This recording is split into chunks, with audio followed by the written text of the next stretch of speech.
Ollie, welcome to the podcast. Hello, everybody. Lovely to meet you. Okay, so Ollie, we also like to have a human connection on the podcast as well, outside of what we're going to talk about. So we've started asking people, what did you have for dinner last night? So I had a braai this weekend. Okay. And what I did was something my mom used to do after a braai with all the leftover meat. I made a lekker chakalaka, sliced up the meat, mixed it in a chutney, and I had that with spaghetti. Okay, Best so meal ever. you're not.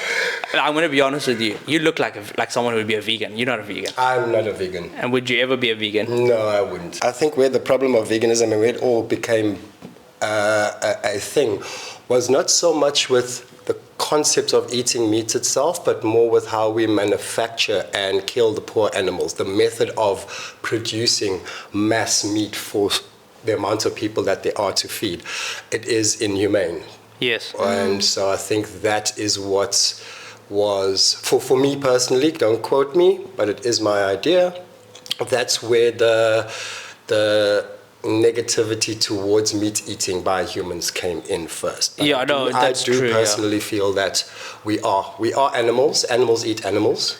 Our muscles are made of meat. Yes. They need to eat too. Yeah. So if you do look at many people who have been strictly vegan most of their life, you do see muscle degeneration, you do see joint degeneration, you do see side effects of not having those kinds of proteins. And they age faster. I've seen vegans' skin. They kind of like. Yes, it raisins quicker. Yeah, raisins is a good way of explaining it. Yeah. It does, eh? Yeah, it does. Have you been vegan? No. I was vegan for a little while, and really? Yeah, but I can't do it because my iron just tanks. Your iron tanks. Yeah. And then energy levels tank. Oh, and yeah. Then life. So obviously now with protein, vegans can they'll eat like tofu and beans, but where do they get their iron source from? Lots of supplementation, and it's a lot of it. I think is it's also pharmaceutical grade, bottled, so the quality is not as natural for the body as it should be. Yeah. But it's a quick fix that does the job. Okay. But we still see them raisening out sooner than they should. Yeah. Because the quality of the iron is not to the degree it should. Is their life expectancy lower? I would say argumentatively yes and no. It just no, I mean depends on the person's lifestyle. Take science out of it. Like you obviously deal with people's bodies. Yeah. Like let's actually rephrase this question. When you are doing body mechanics on someone who's a vegan and someone who's not, do you notice any muscular difference, skin difference? I absolutely do. There's a difference in muscle texture and skin texture. So the best way I can describe it would be like a really tight wetsuit. When the body is not fed properly, fibers go into dehydration and it starts pulling things tighter and inwardly. When the body is lubricated in nutrition well, it has space for expansion, movement becomes easier, growth becomes easier, flow of blood, oxygen and nutrients become easier, so the body repairs better. I want to speak about one of the things here with my arm. I actually had recent surgery. Yeah, please can you pick up your arm to show everybody? Danny, I don't know if you were in the kitchen. This is now, so look at his hand. It's called dropped arm. I had an acupuncture needle broke in me, and via the surgery, while getting the needle out, they encroached on a nerve. That's my radial nerve. That's left some damage. But I will say this much. What I noticed about blood flow and healing was where post-operation, whatever therapies I did, I don't know if the camera can pick up, but there's some scars here from acupuncture needles. When I acupunctured myself beforehand, there would be no mark. There wouldn't even be a sign or symptom that there was a needle in there. Yes. But since the operation, because blood flow was limited, that tiny hole actually expanded into a welt. Oh my God. It almost looked like a chicken pox welt. And none of the scars post-op have actually healed. Some of them are really, really big. So just to understand this, so someone else acupunctured you. No, I acupunctured me. Oh, and then, is that a normal thing? That's a normal thing. And then I've been doing it for 10 years to myself and Really? to my clients. It was just a 1 in a million accident that the head of this one broke while it was inside. So when it broke, what did you do? Well, it was quite late at night, so I tested my arm to see if there was any damage. I had full function. I couldn't even feel the needle in me. Okay. So if I did a certain movement, all I would feel was the slightest, as if somebody was just holding my skin. Yeah, not even sore. Not even pain, not even anything. So I figured, okay, it's fine, I should be okay. And then what, did you go to bed? I went to bed and I went to the doctor the next day. And then what did he say? Our first doctor, he tried to dig, the first doctor was just a GP. And he tried to dig it out and he cut, I think he went in about 2 mils via local anesthetic. And he said it was too deep. So he then referred me on to a specialist. And then you went to hospital? I had to go to hospital, I had to get put under, and I had to do the surgery under X-ray. It took 1 hour and 15 minutes of. So trying surgery to under find it. X-ray, sorry to interrupt you, surgery under X-ray is when they're looking at it on a screen while they're doing it? While they're doing it. Oh my Well, God. the X-ray was. I don't even know was that's on a the thing. bed here. The X-ray screen was there. The doctor was behind me here, and then I went to sleep. So then the only way I could figure out, he was trying to work here while looking on the screen there. And you got it out? He eventually got it out. After a lot of butchering. About 1 hour and a half. And I think in all of that butchering, because literally a needle is about 4 to 5 hair strands thick. Yeah, so he disregarded everything else around it. And then in that, so your nerve wasn't damaged It wasn't from damaged pre-surgery, no. It wasn't my damaged gosh. from the needle. In fact, even with acupuncture, you can poke an acupuncture needle through a nerve. It will cause some pain and a trigger, but then that'll settle almost immediately because the needle is so thin. It doesn't, to my knowledge and to my experience in 15 years of needling, hasn't caused any neural damage. Damn. And so you would have been better if you just left it in. I wouldn't have been able to function with it in. It's like having a bullet wound inside of you and you're trying to work. Because it's a long needle and all these, your fibers are like rope, fishing rope here, except they're not twisted. They all move in the same direction, but let's try and get this right. But they fold and overlap. So if you've got a needle between these overlapping folds and you're doing the stuff I'm doing, eventually that needle is going to burrow further and further and move around. That's crazy. So obviously you're a body mechanic and you fix people's bodies, you fix mine. I mean, even the comments in the post where we promoted you, yes, people were like loving you. I saw that. Dude, they love you. That's so beautiful. You're really good. Some of my mates from overseas. You are the best at what you do, seriously. And I don't actually know anyone who does what you do because you do everything. Nobody does what I do. Really? Is that it's a thing. My clients that travel over the world, I do have clients all over the world and they've in referral have landed up on my plinth. And many of them have said, some of them they literally travel everywhere looking for somebody like me. And this is why I call my work holistic physical therapy, because it doesn't just take into account looking at the body as a whole, using its energy systems from mind, body, and soul, and then function. But it's also the medicinal part. It's the methodology, using multiple different methods from multiple different cultures and histories all blended into one. So Chinese cupping, for example. I don't want to use the term acupuncture because acupuncture is a category on its own and it takes 6 years to become an acupuncturist and it takes about 6 months to become a dry needlist, which is what the chiropractors do. They do dry. There's a big difference between dry needling and acupuncture. So mine kind of falls in between the two of those. It's not dry needling, it's a little bit more than that. And then I'll use electric stimulation as well. Sometimes I'll blend the needling with the electric stimulation. And then I'll use cupping to bring blood in. Then I do the physical function therapy of releasing fascia, joint mobilization, and soft tissue work. Because when I look at the human body, I look at it like a mechanic. The same way you would on a car. But there's a lot of intuitive knowledge that also goes into it. So if your lights aren't working, the textbook will say, first go check the globe, then go check the fuse.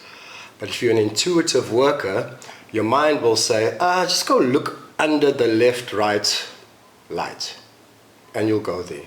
And all of a sudden, oh, what? There's a wire that's out. And this comes with experience. And this comes, not even experience, it comes with intuition. Just intuition grows with training. Yeah.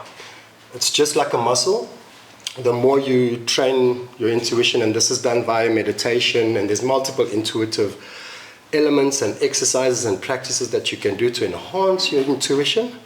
But we all have one. It's the voice that says turn left instead of turning right. But you land up turning right because you didn't listen, and boom, you meet up either in a traffic accident or a roadblock or something. And then you're, shit, I should have listened to myself. Yes. Damn, you have intuition So in this line of work. Yes. That's So it's crazy. that same voice I use in my work. That's a big differentiating factor between you and other people. 100%. That's the cherry on the cake that makes the work. So, Ollie, how do you develop your intuition? Meditation and plant medicine. Plant medicine journeys. Okay. So, let me try and explain my whole story of how holistic became a thing for me. And it started from the sports that I chose. I was a gymnast and 100-meter sprinter. Then I went into sports science, and then sports science led me into biokinetics. And then from biokinetics, I expanded into the holistic realm that I am in. But every single thing that I did, from gymnastics, taught me about how to use my body. Then when I went to school and studying, I could, instead of just understand the labels of the textbook, I also understood what that muscle could do and how it related to me doing a handstand or to me doing a muscle up or to do a back somersault. So you studied as in tertiary institution? Yes. Sports science? I studied sports science and then did my honors in biokinetics. Okay. But I don't practice biokinetics anymore. I haven't practiced biokinetics for a long time because kind of to use the label biokinetics in the expansion of the work that I'm doing now, it's not really accepted. Yeah. Can I ask a question? And this is more for my understanding, but I think a lot of people also get confused. Physiotherapy, sports massage therapist, biokinetics, like if I didn't have this conversation, I would have been like, Ollie does biokinetics because I don't really know. What's like an easy way to kind of just be like the differences? A lot of people come to me and always say, I'm going to see my physio Ollie as well, because they don't know. So physiotherapy, in its essence, is first phase rehabilitation. When you injure yourself, that's the physio's job to remove the inflammation and to try and get to that injury to a point of healing or to a point where the body will then naturally heal itself. Otherwise, with the injury in its place, trauma stops things from progressing, whether it be psychological or whether it be physical. So the first thing is to address the trauma so that the body or the mind's natural healing process can take place. Sports massage therapy is just a supplement to that. It's like taking calcium and magnesium for muscle function. You can't just do sports massage without you still need you need both. You need both. Okay. Yes. And then the biokinetics realm, biokinetics is final phase rehab. After the trauma is treated, after the nutrition has been supplemented, you now need to teach that joint how to work. But before it works, it needs the strength because it's been in trauma for 3 months. The nerves don't fire properly, the blood flow doesn't happen properly, the muscles don't work as efficiently. So it's the biokineticist's job now to get that into functioning again by exercise, balance, taping, strapping, whatever it takes to get the knee back to get the injury back into its working state. Okay. So it should be done in a phase from one step to the next. Nice. And Ollie, has there been any cases where, trauma has happened psychologically or emotionally and it's presented physically, and how did you deal with it? So yes, there was a guy I used to follow in the early days of my practice, and he taught me one very, very vital point, that what's in the body lies in the mind and what's in the mind lies in the body. A large portion of trauma, physical trauma, affects our mind in the sense of we can't do what we needed to do, what we used to do. And we have to now adapt our new way of living to suit the trauma in the body. Same way trauma happens in our mind. When trauma happens in our mind, it's our brain, and everything in our brain affects everything in our body. So that trauma and that inflammation that sits in, even emotional trauma, will cause inflammation. And that inflammation kind of clouds or blocks off the neural feed to the body. So somebody who's depressed can't make a decision, for one. They can't even get out of bed to make a decision sometimes. They feel trapped. Yeah. Everything is going and everything looks like it's working on the outside, but on the inside there's no way to get that going. So when a lot of spiritual people believe that there's a strong link between the two, I do believe that it's situational based. Sometimes the mind trauma will go into the body, but not all the time. It does depend on the being themselves. And this is where the intuitive factor comes in. So when I'm doing work on somebody, I'll ask that person's body what it needs. Whoa, how do you do that? How do you ask? Closed eyes and in meditation. So this is another part. During lockdown, I was introduced to Reiki energy via a Buddhist friend of mine who had, after a psychedelic LSD trip, it reformatted his brain, so much so, he sold everything in 3 months, moved to Thailand, became a Buddhist monk. Okay. Oh my gosh, Wow. this was of LSD. This was of LSD. He really did it.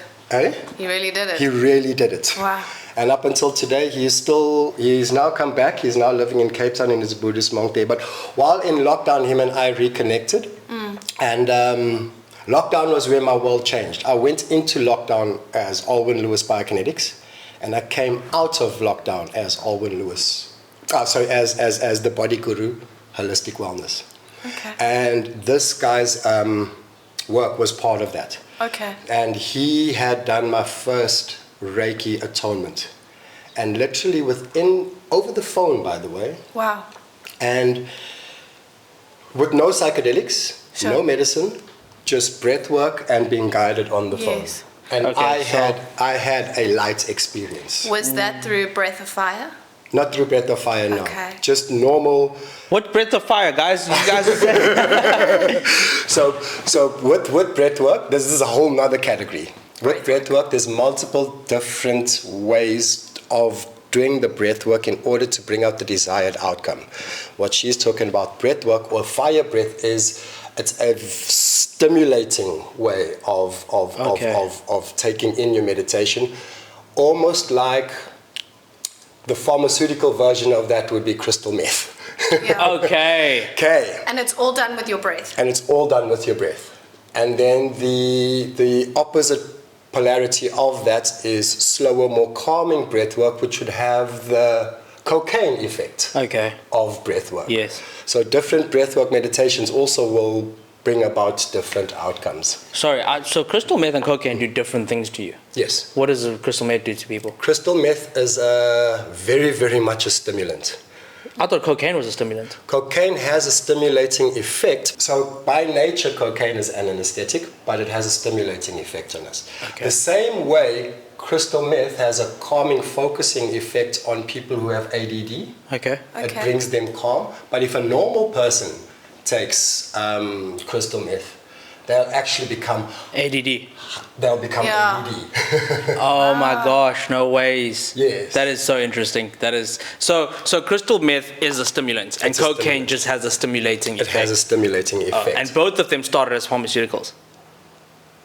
I don't No.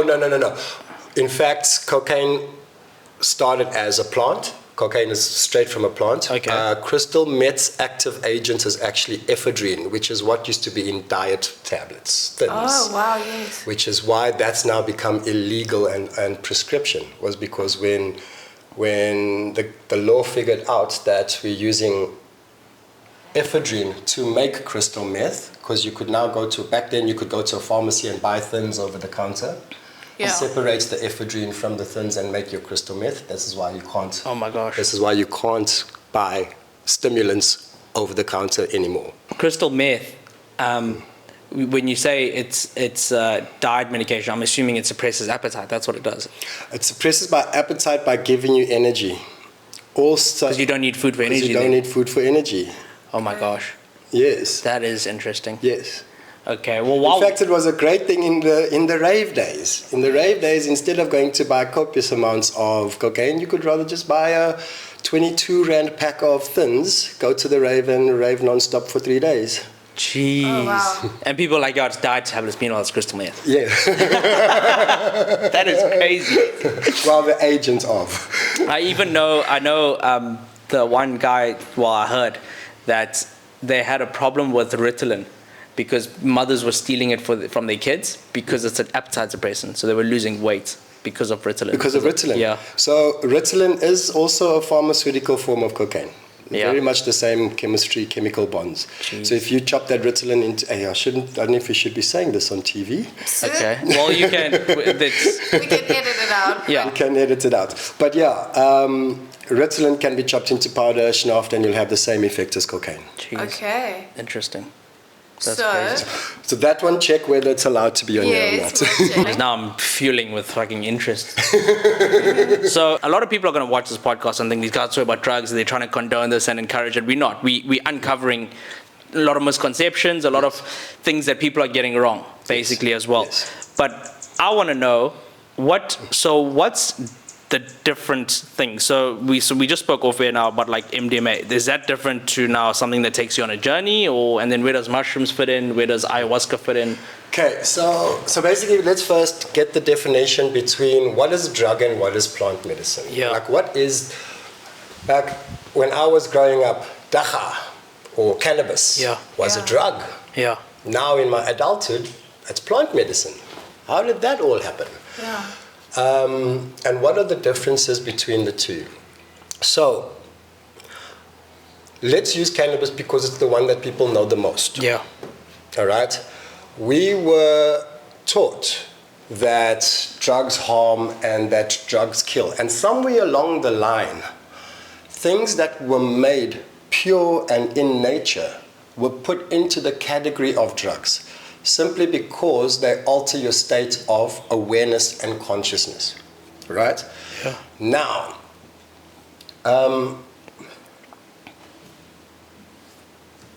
with plant medicine, we want to stay as close to a substance's authentic natural state when we're taking it as possible to get the most healing effect, because with the advent of cannabis now being legalized and more research being put into the cannabis plant for medicine itself, one of the factors that we found out was that our own body has receptors for cannabis, CBD and THC receptors. So this substance that was labeled as a drug and given this absolutely dark persona as something that's actually made for our body to take.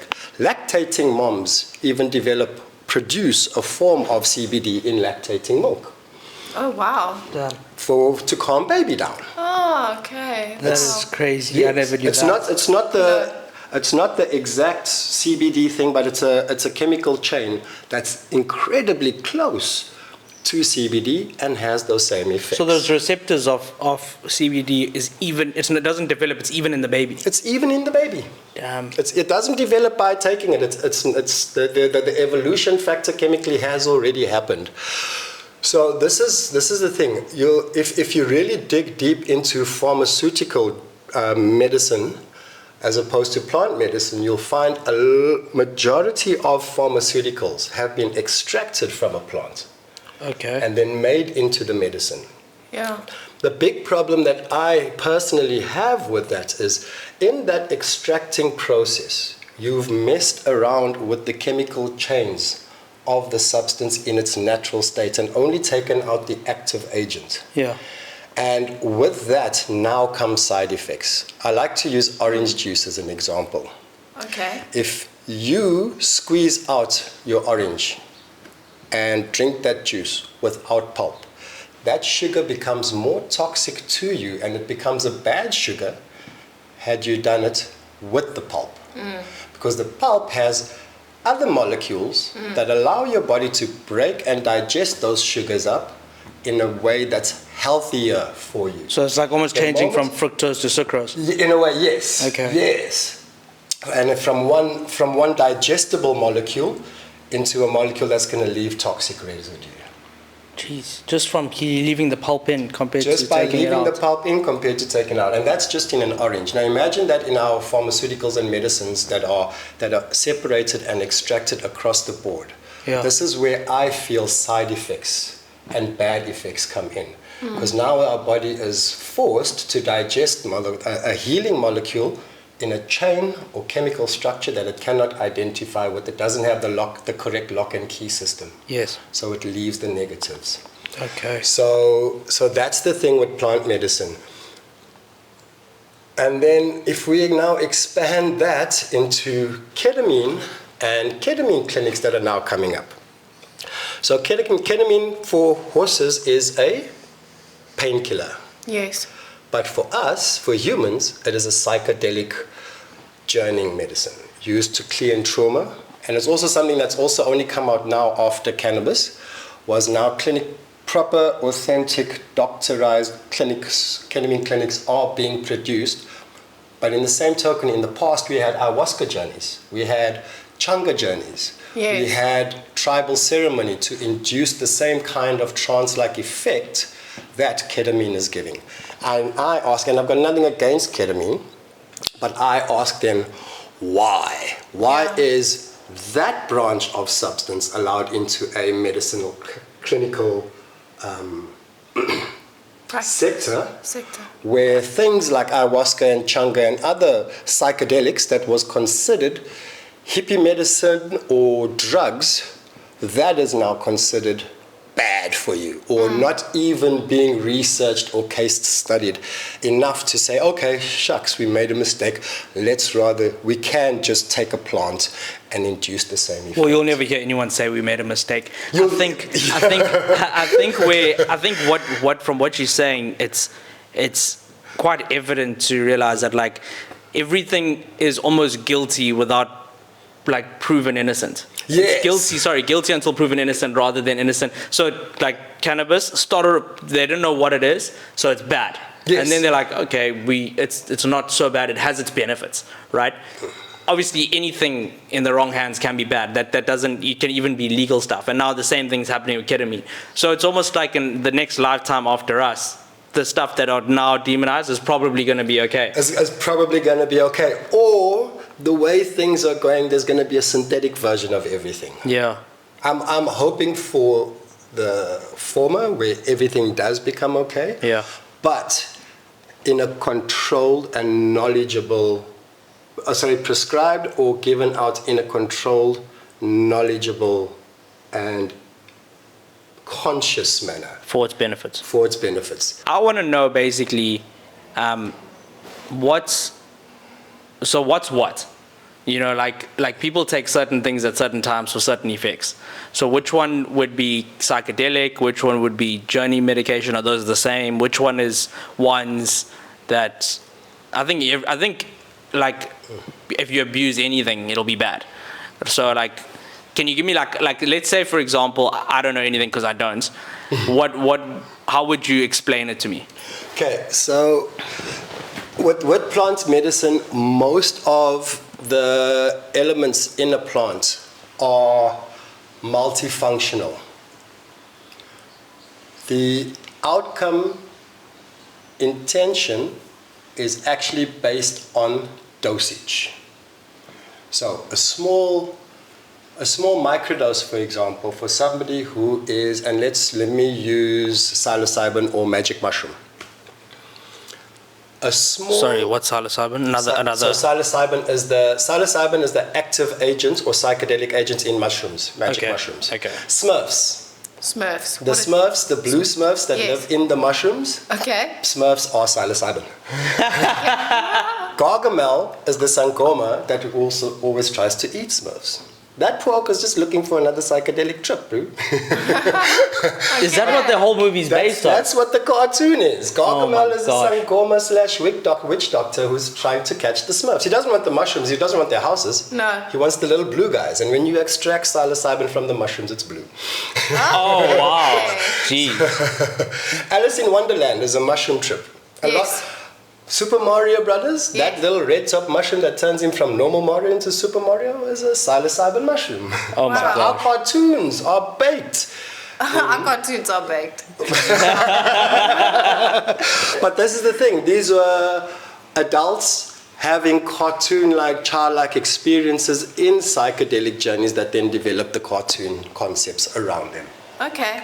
But now, back to the dose, back to where I was. So, a microdose of psilocybin, let's say 0.2 of a gram, will actually make you more functional and more clear during your working day if you are somebody that struggles with anxiety or ADD or depression. It'll just make your day clearer. Cool. And now, so this is microdosing. This is microdosing. Okay. So, And you don't build up an immunity towards microdosing? oh, you absolutely do. Oh, you do? Okay. Because also, one of the laws of nature that keep things stable is too much of anything will be bad for you. So eventually, if you take it, a recommended method of microdosing, one that I will prescribe to some of my people that I know who are taking or using it, would be a 5-day on, 3-day off. Okay. And that 3-day off is just for the neurons to clear up, Yes. so that the effect isn't weakened. Okay. Also, using different strains. For example, your body might become accommodated to one specific strain of mushroom, but if you take another strain, it works just How as many effective. strains are there? Hundreds. Hundreds. Okay. And new ones are coming out. Okay. As nature and spores mix and blend, new strains are naturally being developed. Okay, so a magic mushroom falls under psychedelic. Will fall under psychedelic. And MDMA? MDMA doesn't form out. So MDMA, euphoria. That would fall under a euphoria, or the categories would be psychedelic. There's dissociatives. There's stimulants. There's relaxants. There's also a vast category of what? There's a vast number of different categories of molecules, let's call them, or substances. So yeah, MDMA would definitely fall into Is a MDMA a tablet? dissociative- It's a crystal that's made into a tablet. If you, Okay. when you make MDMA, it first comes out in a crystalline. Oh, so sorry to interrupt you. I'm fueling with questions at the moment. Yeah. So MDMA is laboratory made. MDMA is 100% laboratory made. Okay, so that's not plant. That's not plant. So that's not like plant medicine. That doesn't fall under herbal medicine. That's like crystal meth. That's that's MDMA falls into that. So all plant medicine is multifunctional, and the dosage you would use per session really depends on the outcome that you want in that session.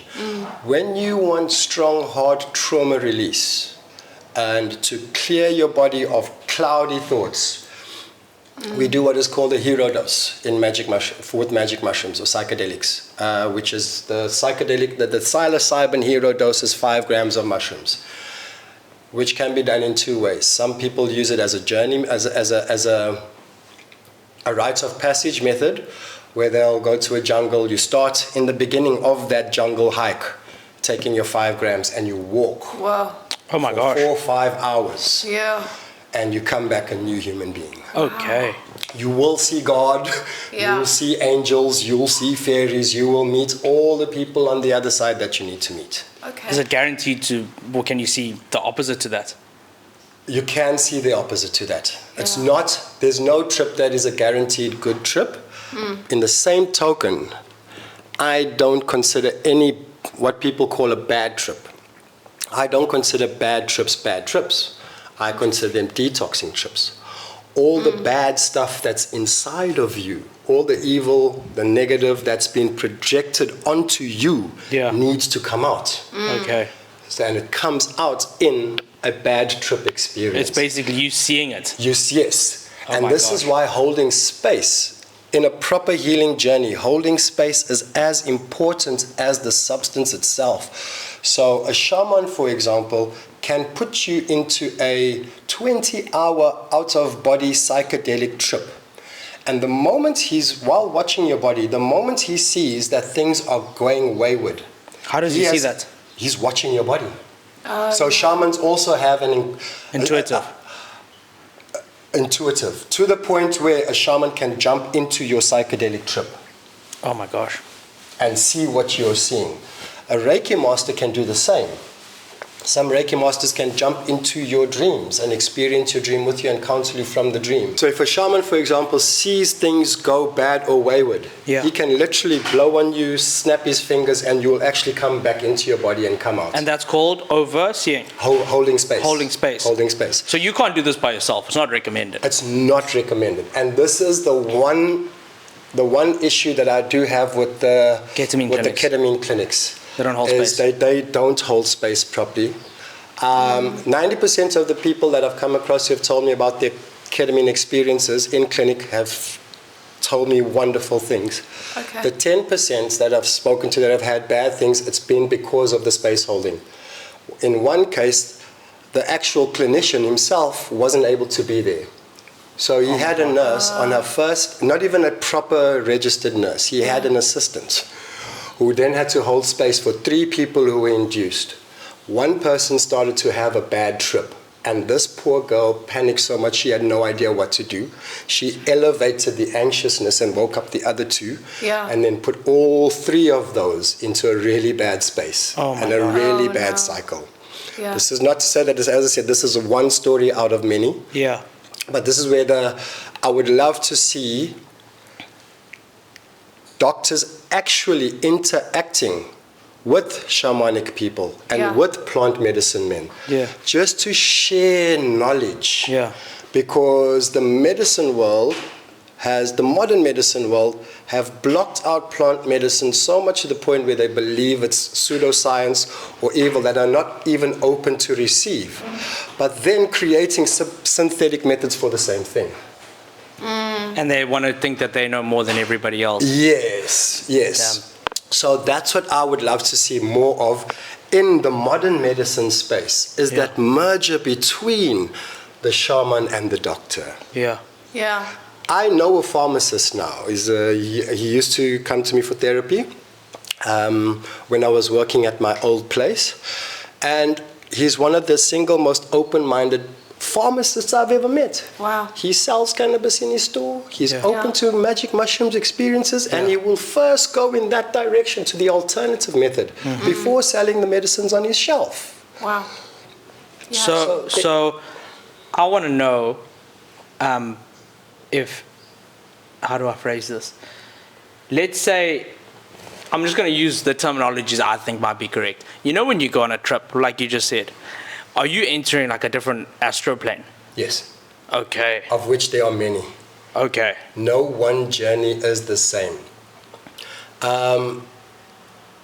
One of my earliest, let's call it Changa, one of my earliest Changa experiences. So Changa is a smoking version of ayahuasca. And the active agent in both Changa and ayahuasca is DMT, which is extracted from many plants. The biggest we know of is from South America. There's an ayahuasca tree. And on my first two Changa experiences, it was all inner body, but visual and psychedelic and connected with nature. Okay. By the time I went on my 3rd journey, I took exactly the same dose, if not less, than I had taken on my previous 2 journeys. Yeah. But my pathways and channels were so clear that in that 3rd journey, I was taken out of my body and into another plane. This was 1 year, literally 1 year before the Avatar movie came out on cinema. Okay. And I woke up on my journey on a cloud on an island. as you would see in cartoons, you know that small stranded island with the one tree and Yes. one rock? Yeah. I Yeah. woke up on an island like that with a micro cloud next to me. Okay. And this cloud had a telepathic communicative method with me. And it took me around this little island, and then all of a sudden we came to this place which was a tree cove channel, that a long hallway path of trees that we had to walk down. Yeah. And we walked down this pathway, and when we got to the other side, it's almost like the lights at the end of the tunnel, which is the same thing people see and have in near-death experiences. They see the light at the end of the tunnel and they go to the other side. Yeah. So that's what's released in a near-death experience that makes people see that light is DMT. Our Okay. brain Releases DMT. releases DMT. Naturally. How do we just release something that's only in trees? It's part of it. This is exact cannabis is CBD. Yes. Our body has the CBD receptors. We are connected to plants. Yeah. And what is the physical effects of DMT? Out of your body. Yeah, to go out So of your body. it takes you out of your body. So now, Ollie, what happened when you walked through the trees? So I walked through the trees, and it opened out on the other side to a giant amphitheater of trees. Oh my gosh. On the other side of this tree was the best way I could say it was a tribal council of blue beings with big round heads. You saw avatars. Sorry. Through getting there. These beings weren't the actual avatar beings. These are what, if you search the greys, they actually are drawn online, weird as hell. Yeah. So other people have seen them too in Other their people have trips. seen them too in their trips. Wow. My gosh. This is the one thing that links this is the one thing that's different between just a psychedelic journey Yes. and an actual out of body journey. No two people have the same psychedelic journey. Okay. Multiple people have had the same out of body. So your first two were psychedelic. Your third one was out of body. Out of body. Okay. And so they've studied this, hey? Yes, there's one. I think it's Alan Watts. I can be mistaken, but if you search Alan Watts, I listen to a lot of Alan Watts, dude. yeah. So then it's not Alan Watts. Do you listen to Alan Watts? No. He's a philosopher. Yes, he's a philosopher. But there's another guy that Jim Carrey's actually was said to be going to play him in a documentary movie. And this guy was a college professor of sorts, and what he did when he came across Changa and DMT, he would get his students, he would induce all of his students via Changa, via different methods, injectable, edible, smokable, however it was, and he would record all of their journeys. Okay. And he did this over a period of many years, and he documented everything.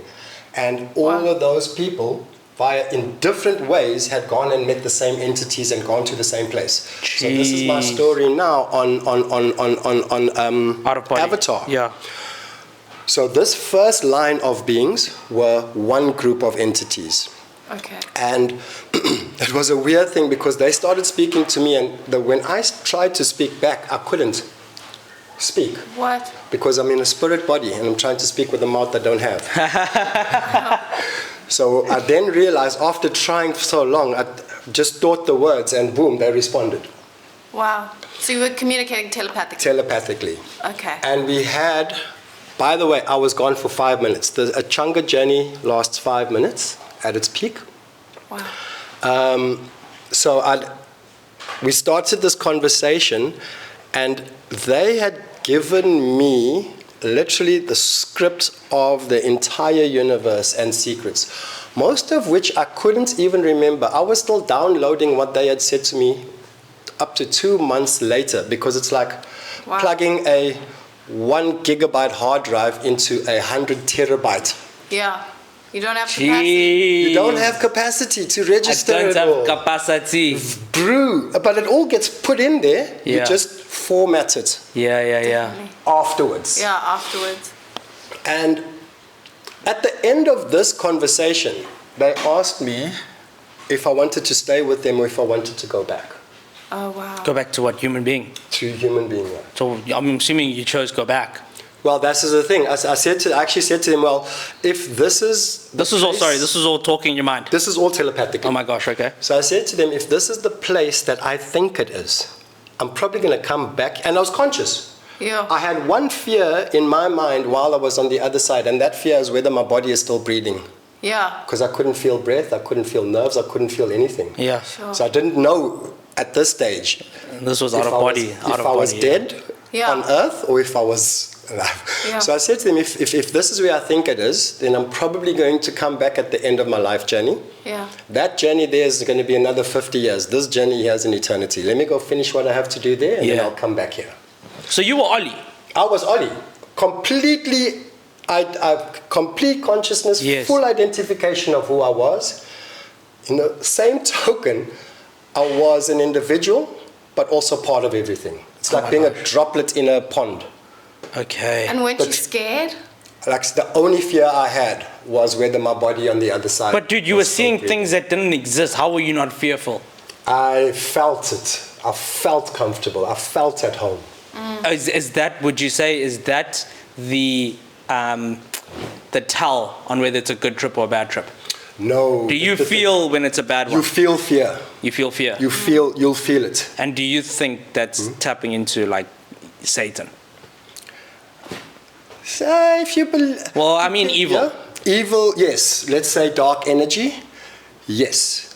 You can absolutely. I've had friends that's unfortunate. They were even at going to, let's call them the pearly gates, or the other side of the tunnel. There were entities on that side that said, you're not meant to be here, go back. Okay. So they look out for you at least. They look out for you. There's some people that should go. There's some people that aren't ready to go. There's some people that are meant to go, but they don't know it just yet. Okay, $1 million question. Have you had a bad trip? Myself, I had an incredibly scary trip, Do you want to tell us what happened? but it wasn't a bad trip. I got given the experience of death. Oh no. Yeah. I was lying in my garage on my back. My mother was crying over my head. My dad was on the side of me, and there was an ambulance man trying to resuscitate me. I was dead, but I could see through my eyelids, which I'm going to come back to now. Oh, so you were in the dead body. I was in the. You weren't watching from afar. I wasn't even watching from afar. You had the I full-on was the experience. I had the full-on death experience. Oh my gosh. So it wasn't horrible monsters. Like it wasn't a Freddie Mercury nightmare. Not Freddie Mercury. Freddy Krueger. Freddy Krueger. It wasn't a Freddy Krueger nightmare dream. Yeah. But I know people who have had the Freddy nightmare. You know, I'm not going to lie to you, Night Ollie. dream. I don't even know. I don't think the Freddy Krueger would be scarier because this is your own personal people attached to it. This is like Freddy Krueger, yeah, okay. Listen, it's probably scary for a lot of people to see like someone with no eyes or see some dark things at night, whatever. But to see your parents weep over your dead body, that must be fucking scary, dude. You have no idea. After I made the choice with these beings to finish my life experience and then come back later, I was actually shot into the Avatar planet. Okay. And there's a scene in Avatar where the female Avatar lady is teaching the American human in his body how to use the Avatar body in that planet, how to Yes. jump through the leaves. Jeez. And they have this whole wonderful experience. Yeah. That exact experience is what I had in my Changa journey. You were Ollie in the Avatar body. I was Ollie in the Avatar, and that cloud that I explained earlier was the female guide Yeah. in that scene. Yes. And she was taking me around this planet and showing I have me a how question. it works. Do you think that someone else had an Yes, out of yes, body yes, of Avatar yes. and made the movie? Yes. The #1 movie in terms of views ever. Yes. If you search psychedelic journeys and people's experiences, they will talk about the blue entities. Wow. And this is not coming from me. This No. is online, it is there. Wow. So how do multiple people from multiple places all share the same experience? It has to be a place that's actually there. Yes. So I had this journey. She showed me how my entire body works. And then real life magic happened. Wow. And I'm not the only one. I've got a very, very, very good friend Yeah. who also came out of one of her Changa journeys. I only know myself and this woman that's had it. And the reason I also speak about this journey, because it's unbelievable, is my ex-girlfriend and my two brothers were there when I came out. None of them had out of bodies. They all had psychedelic and came out, and when they came out, I was still under. Oh my gosh. And they literally just watched my body while I was under.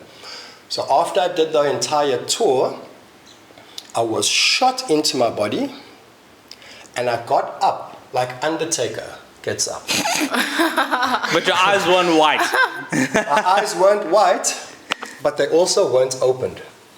They were closed. They were closed. Wow. And for the first 15 minutes, I had not realized this. But I was talking to them like I'm speaking to the two of you now. And I was telling them the exact same story that I was telling them. And when I got to this one section where, while I was on that side, I couldn't feel my body. I couldn't feel anything. And then I brushed my eye.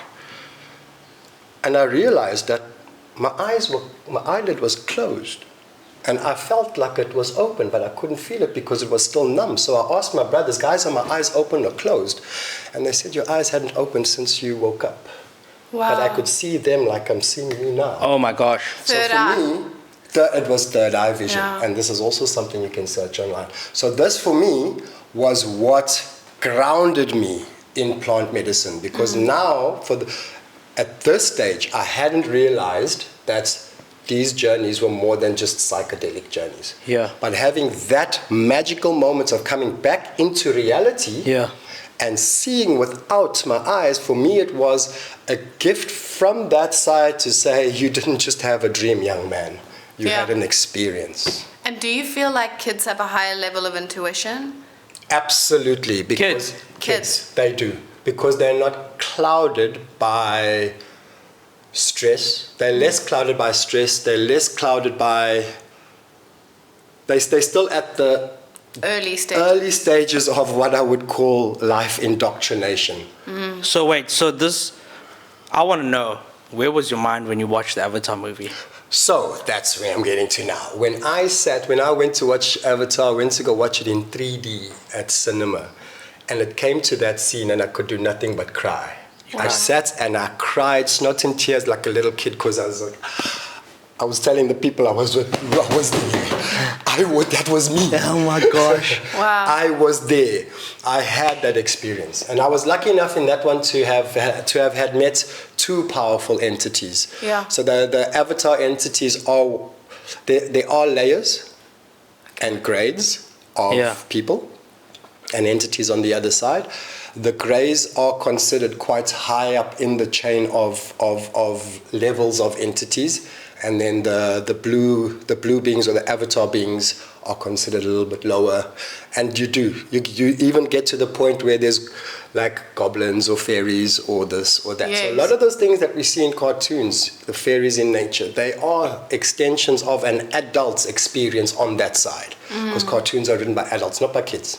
Okay, yes. So for someone who is looking at getting into a spiritual journey or starting their spiritual journey, like what is the one thing that you would recommend as like the first step? Yeah, the hardest thing about the first step is breaking through indoctrination. Okay, and for this one I like to use meditation. Okay. So I was brought up in a home. I was first Roman Catholic and then followed Christianity, and I've explored multiple different forms of religious practice. Sure. But one of the things on let's call it I'd like to call religion Western spirituality, and Okay. spirituality being Eastern. Yes. Like open-minded spirituality. Okay? So for me, meditation was actually considered evil and bad practice. Yeah, That's it what we were still told, is. because it opened your mind up to demonic entities. Yes. And it opened up the space to allow demonic entities in. Okay. So for me, the first stage of my being, I thought meditation was also evil practice. Yeah. And after becoming awake and aware, I was actually lucky enough to have the right people come my way to show me a better way. And in one of these instances, while I was in I can't remember where I was, but I came across a monk, and we landed up having a conversation. And he was telling me the story about a specific relic or idol that I had seen. And he told me that a monk 5,000 years ago, via meditation, had an out-of-body experience where he was taken to a place just above our solar system. Okay. And he had the God's eye view of Earth and all the planets around us. Sure. So before telescopes were invented, and when we still thought the Earth was flat, Yes. he was given a vision of what our spatial solar system had looked like, and he had designed the idol in that way. It was 12 blocks with 12 idols on them, all for the planets. Yeah. And that was his representation of what he had seen. And then I was like, okay, he did that through meditation. How is this bad? How is this evil? Yeah.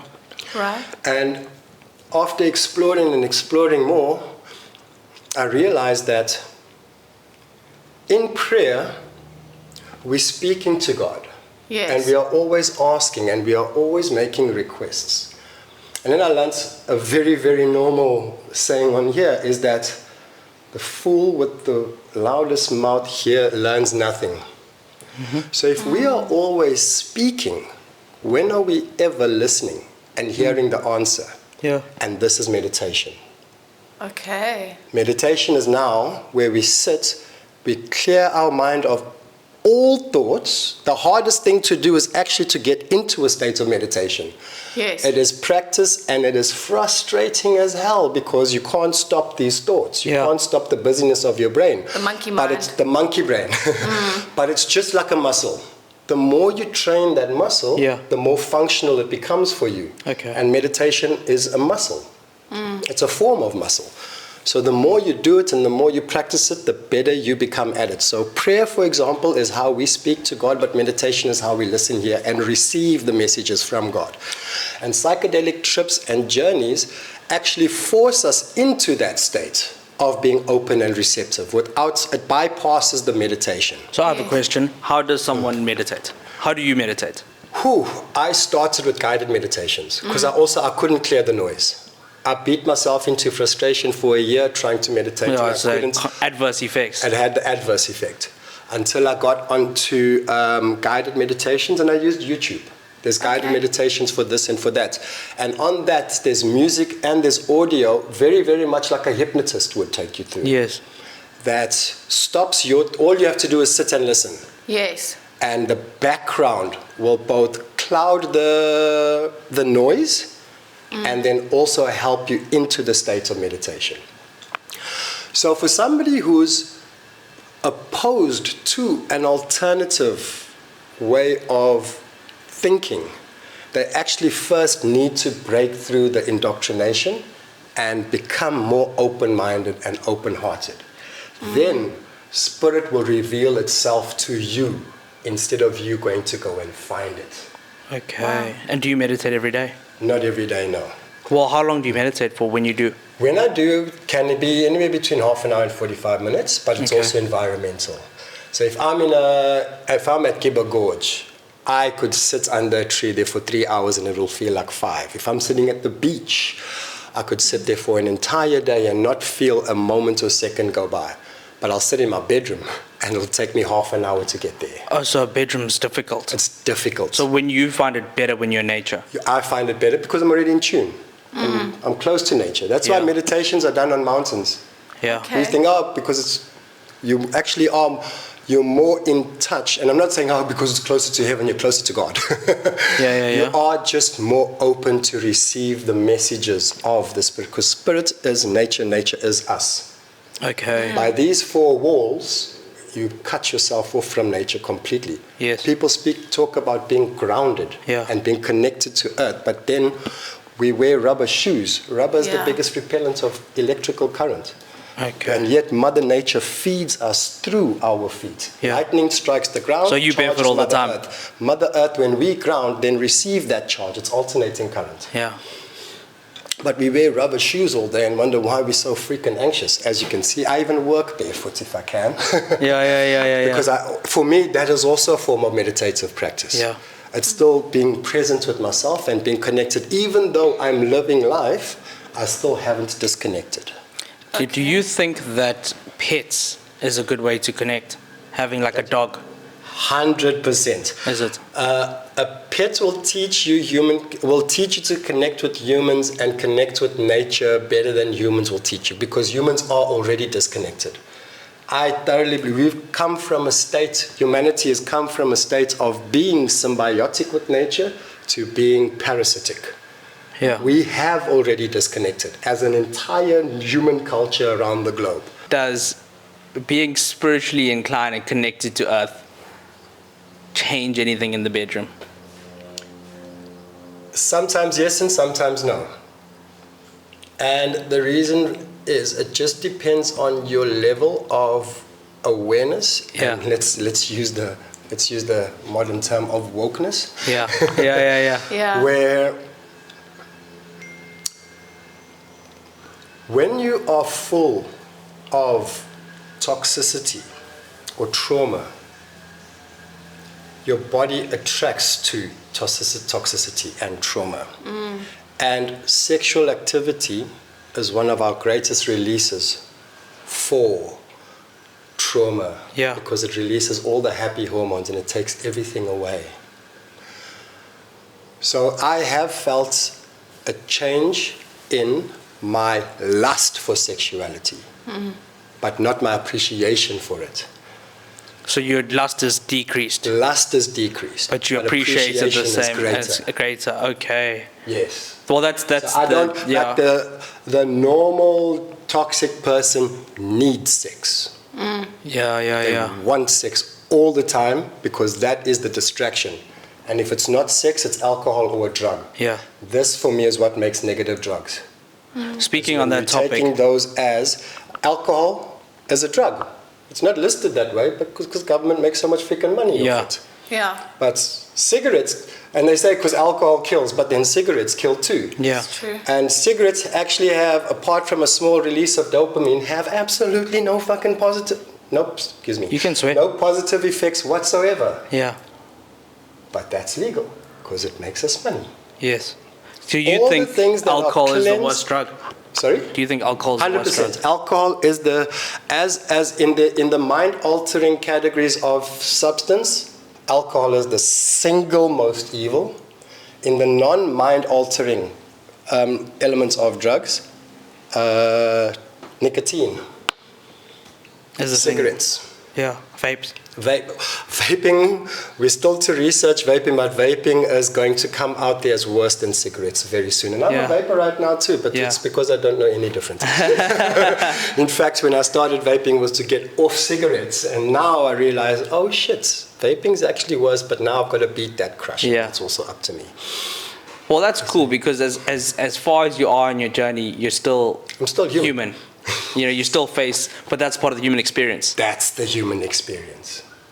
That's the human experience. it. Which That's is something I said to Matt earlier. I don't know if we were online on when we had it, if the camera was hot, is that we think that we are human bodies seeking a spiritual experience, when in actual fact, we are spirits having a human experience. Because the spirit side is eternity. Yeah. This side is a droplet of time in that eternal space. And we're only here for this long. So Yeah. which is the journey and which is the experience? This is the only place where the time exists. Then this is the only place where time exists. So another thing about on that point is when you are out of body, in a Changa experience, for example, when I was gone for 5 minutes and I came back and I saw through my third eye, I felt like I was gone for 4 or 5 months. Wow. Time does not exist, True. and it's not relative on that side. Yes. There is no concept of time. 1,000,001 things can happen within a split second, and you'll remember everything. You're conscious of every single moment. You should write a book. You just can't. When you come back here, the hardest part is putting it all together Yeah. to make sense of it. We asked our previous guest this. Well, I'll ask you this as well, and then we'll end off by asking him the question about the advice he's heard. Yes. Are you a foot guy? Not really. Really? I'm a people guy. No, I mean Yeah. sexually. Sexually, no. Really? Yeah, I don't. Yeah, me honestly, neither. I don't get it. And some people are ear people. Some people are this. Oh, people, really? Some people are that. The fetish game is vast. It's not just feet. The sliding scale's huge. Feet is the one we know of as the most common. Yeah. But Yeah. that scale, there's people that have scar fetishes. Oh my gosh. They will ooze and juice over scars. Crazy. That's weird. That's a culture. Yeah. It's a kink / fetish. Like I said, I'm a body guy, and I've gone from being a body guy to an energy guy. So Yeah. now my attraction is more the holistic being as a person. And Yeah. yes, I do like boobies. I do like ass. Human experience. Human experiences, but also in that token, my work has also it's nullified the lust of that because Yes. I work on half-naked bodies my entire day. Yes. So for me now, that's the norm. Almost like a gynecologist. If you put a team of Playboy bunnies in front of me, I'll be spotting whose shoulders are out of line, who gets back pain. You Yeah. know, she gets headaches. Oh my God, she's got trauma So here. the nature of your job has almost forced you, obviously you're married, to look beyond what most people look at. Yes, And that's yes. where the oxytocin comes in. I presume. Yes. I mean, I actually read, like, post-nut syndrome is a real thing. That Post-nut syndrome. you know how it's like guys will only judge if they like a girl after they sleep with her. Oh, based on the intensity. Oh, sorry. of the nut. Post-nut clarity. Yes. Post-nut clarity. Have you heard of post-nut clarity? No. So basically, if a guy finds a girl attractive or whatever, he'll sleep with her, and then only after he sleeps with her does he decide if he likes her or not. And I read up about it, and it's just the bro way of saying that your testosterone's dropped and your dopamine and endorphins are all gone, but the only thing that's shot up now is oxytocin. Oxytocin, That's yeah. why it's like you want to cuddle or you don't want to cuddle. It's like now I've taken my blinkers off. It's like now I want to see, do I like you or don't? And that's actually a good judgment of that person that's in that sexual activity as an escape, or if they are there as an attraction. Yeah. Naturally, the person who's there as because he's attracted to the being. It won't matter how the nut was. Yes. And it won't won't. matter how your energy feels after the nut. Yeah. You have a deeper connection with that being Yes. on the inside that will make you, regardless of situation or post-nut syndrome, make you want to be and cuddle. Yes.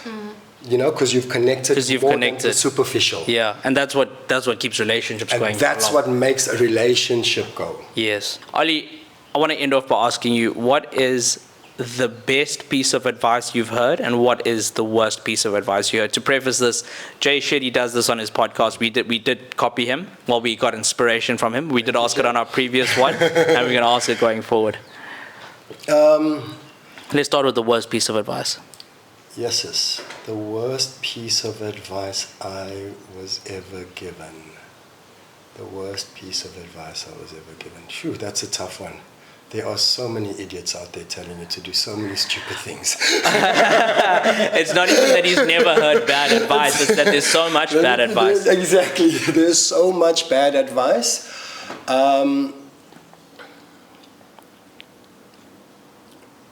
Sure. We won't hold you to it. Sorry, I'll say this. The worst piece of awareness that I can think of right now was you can't follow more than one master. All right? And this was one of those indoctrination types of points where they say you can only follow one God. There is only one God already. He's just seen from different cultures and different understandings. So we all see, like us in South Africa will have one point of view of what and who God is, and people in India have their concept of what and who God is. And at the end of the day, when you go deep enough into out-of-body experiences, you learn that there is no difference. Yeah. We all just found different ways of identifying who our great one is. And because of differences in culture and competitiveness and colonialization, these differences have been made to be wrong or evil. And so I felt in my world, the day I learned to connect with spirit was the day that blinker was removed and I could see everything, the Jew, the Indian, the colored, the Pakistani, as one.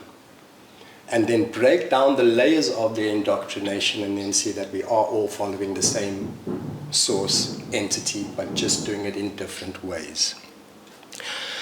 The greatest piece of advice I was given was actually by my gran, who was also, they used to do psychometry, and her and my grandfather, they used to run a church called the Healing Center of Love and Light.